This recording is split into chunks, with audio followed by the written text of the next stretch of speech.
Hi అమ్మా, good morning అండి. ఏం చేస్తున్నారు? బాగున్నారా? ఈరోజు విశేషాలు ఏంటో తెలుసా? ఈరోజు కర్రీ విశేషాలు మా కొయిటా స్టైల్లో అరబిక్ సాల్మన్ చేస్తున్నాను.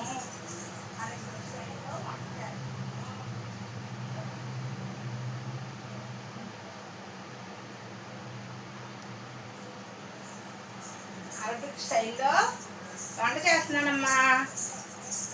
చికెన్ సాలోనా చేస్తున్నాను. వైట్ రైసు చికెన్ సాలోనా చేస్తున్నాను అనమాట. ఇదిగో ఇది చికెన్కి ఫ్రైకి, ఇది చికెన్ సాలోనా చేయడానికి. చికెన్ వేసి వెజిటేబుల్ కూరగాయలు వేసి సాలోనా చేస్తున్నాను.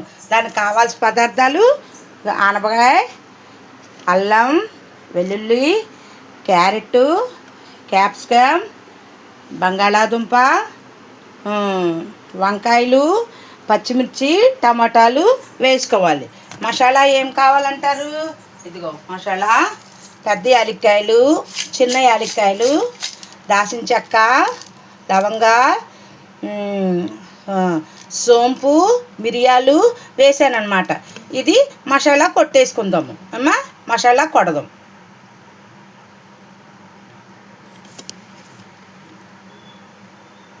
చాలా బాగుంటుందమ్మా. అరబిక్ స్టైల్లో చేస్తున్నాను అనమాట. అరబిక్ స్టైల్ చాలా బాగుంటుంది. అంటే వైట్ రైసు, ఇది కూర అనమాట. అది మనం సాంబార్ పెట్టుకుంటాం కదా, ఆ టైపు. కాకపోతే మనం సాంబార్లో పప్పు వేసుకుంటాం, అందులో పప్పు ఉండదు. పప్పు ఉండదు అనమాట. అందుకనే చాలా టేస్ట్గా బాగుంటుంది వైట్ రైసు. రైస్ అయితే వండేసానమ్మా. ఇదిగో చూడండి, రైస్ అయితే అయిపోయింది. ఇప్పుడు రెండు వైపులా, ఒకవైపు ఫ్రై, ఒకవైపు కర్రీ వేసేసుకుందామమ్మ. రెండు వైపులా అయిపోతాయి. అంటే మనకి చూపించాలి కదా అన్నీ ఫస్ట్ నుంచి, అందుకనే చూపిస్తున్నాను అనమాట. ఎప్పటి నుంచో వండుకుందాం అనుకుంటున్నాను, కానీ ఎందుకో ఇవాళ వండాలనిపించింది. మా అబ్బాయితోని మా ఆయనగారితో చెప్తే సరే అయితే వండుకో అన్నారు. ఇప్పుడు ఒక కోడి తెప్పించాను, బాయిలర్ కోడి. ఒక కోడి అనమాట ఇది.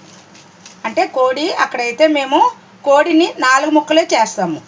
మరి మనం అట్లా తినలేము కదా, అందుకనే కోడిని అన్ని ముక్కలు చేసి చేస్తున్నాను అనమాట.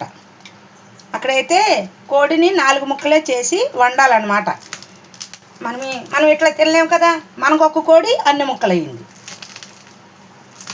అందుకనమాట. చాలా బాగుంటుంది. అందులో టమాటా సాసు కంపల్సరీగా వేసుకోవాలి. అంటే అక్కడ చికెన్ మసాలా వేరుగా ఉంటుంది, అది వాళ్ళ మసాలా వేరు. అందుకనే కొంచెం తేడాగా ఉంటుంది అనమాట, అంతే. కాకపోతే మనం వేసుకునే ఇంగ్రీడియంట్సే అన్నీ కూడా, కాకపోతే అక్కడ మసాలా తేడా ఉంటుంది. అందుచేతన అలా ఉంటుంది అనమాట. చికెను ఈ పచ్చి మసాలా లాగా చిన్న చిన్న పీసెస్ లాగా, బిస్కెట్లు లాగా ఉంటాయి అన్నమాట అక్కడ మసాలా. అందుకని అందులో మనం కారం తింటాము, వాళ్ళేమో కారం తినరు. నేనేమి వేస్తున్నానంటే, ఇదిగో రాత్రి తెప్పించా బాబుతోని. ఇదిగో tomato sauce, green chilli sauce, soya sauce, red chilli sauce, ఈ 3 కూడా కొంచెం కొంచెం వేసుకోవాలి. ముఖ్యంగా టమాటా సాసు ఉండాలి ఈ కర్రీకి, ప్రిపరేషన్కి. ఎందుకంటే చాలా బాగుంటుంది. తినే కొలది తినబుద్ధి అవుతుంది, ఇంట్రెస్ట్గా ఉంటుంది, చాలా బాగుంటుంది. ఒకసారి తిన్నామనుకో ఇంకా తినాలనిపిస్తుంది. కమ్మగా ఉంటుంది అనమాట, టేస్ట్ చాలా బాగుంటుంది. ఎప్పుడో నేను కొయిటాల నుంచి వచ్చిన కొత్తలో మా పిల్లలకు వండి పెట్టా. అప్పటి నుంచి మళ్ళీ ఇప్పుడు వీడియోలు చూస్తున్నాను కదా, అందుకని నాకు చేసుకోవాలనిపించింది.